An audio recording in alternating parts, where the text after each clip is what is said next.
Bonjour à tous, allez, je vous emmène en voyage aujourd'hui avec ce dalle de lentilles corail à la noix de coco et aux épinards. C'est plein de saveurs, c'est plein de couleurs, bref, on aime. Vous pouvez prendre un oignon, pour ma part, j'ai préféré une échalote que j'ai ciselée finement. Ensuite, vous allez prendre 2 gousses d'ail que vous allez râper. Alors, il était marqué de râper l'ail sur la recette. Clairement, la prochaine fois, je le ferai avec le presse-ail parce que ça m'a gavé. J'ai perdu un temps fou à râper ces ails.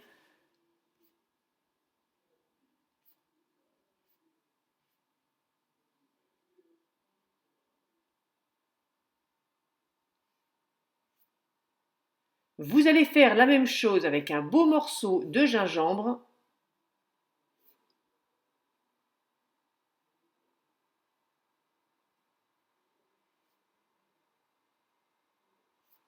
Vous allez faire chauffer l'équivalent de 2 cuillères à soupe d'huile dans une casserole, une poêle, un wok, peu importe. Vous ajoutez donc votre gingembre, votre échalote et votre ail.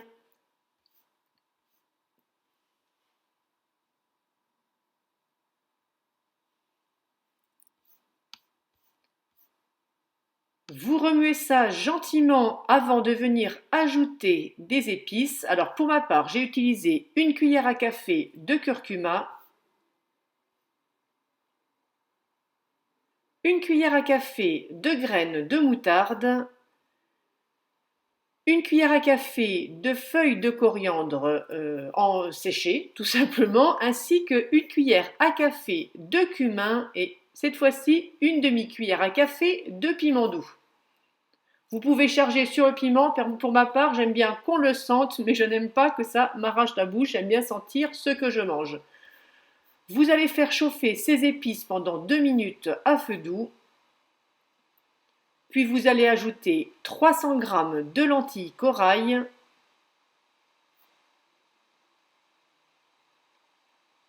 ainsi que 600 g d'eau chaude.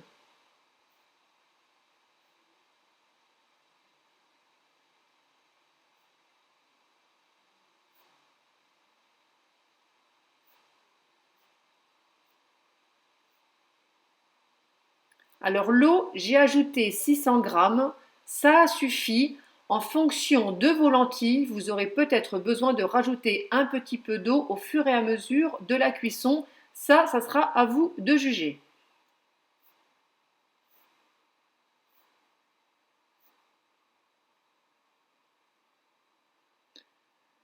Pour saler votre plat, vous allez mettre soit un bouillon de volaille, un bouillon de légumes. Moi, j'utilise du bouillon de volaille maison. Je vous mets le lien de la recette sous cette vidéo, ainsi que la liste des ingrédients naturellement, comme à chaque fois. Vous n'oubliez pas 2 cuillères à soupe de concentré de tomates. On remue encore une fois pour bien tout mélanger.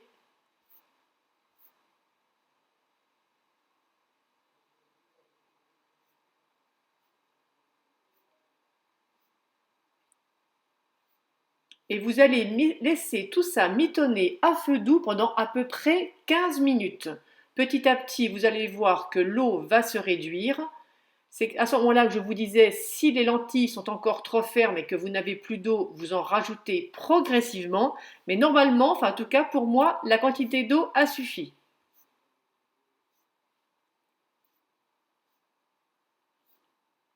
Voilà la texture que ça doit avoir en fin de cuisson.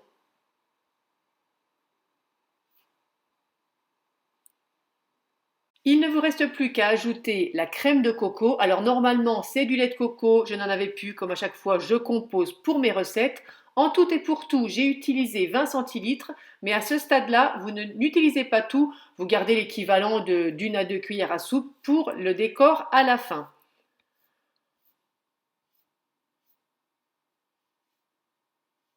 Une fois que vous avez mélangé, vous allez ajouter vos feuilles d'épinards. Alors moi j'ai utilisé un sachet de jeunes pousses du commerce tout simplement. Et à ce stade-là, je me suis demandé pourquoi j'avais une fois de plus utilisé un récipient trop petit. Bon, bah, question de persévérance, hein, on y arrive.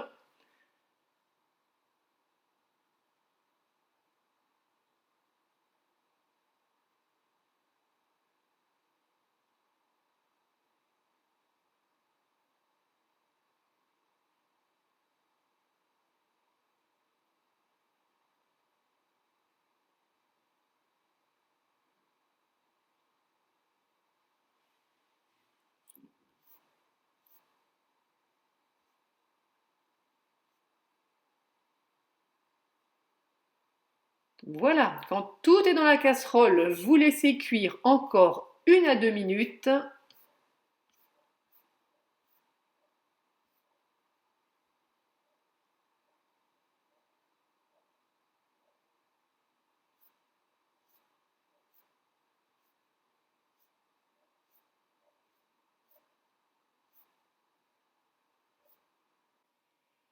Il ne vous restera à ce stade plus qu'à décorer d'un filet de crème de coco, d'ajouter pour le visuel quelques feuilles d'épinards fraîches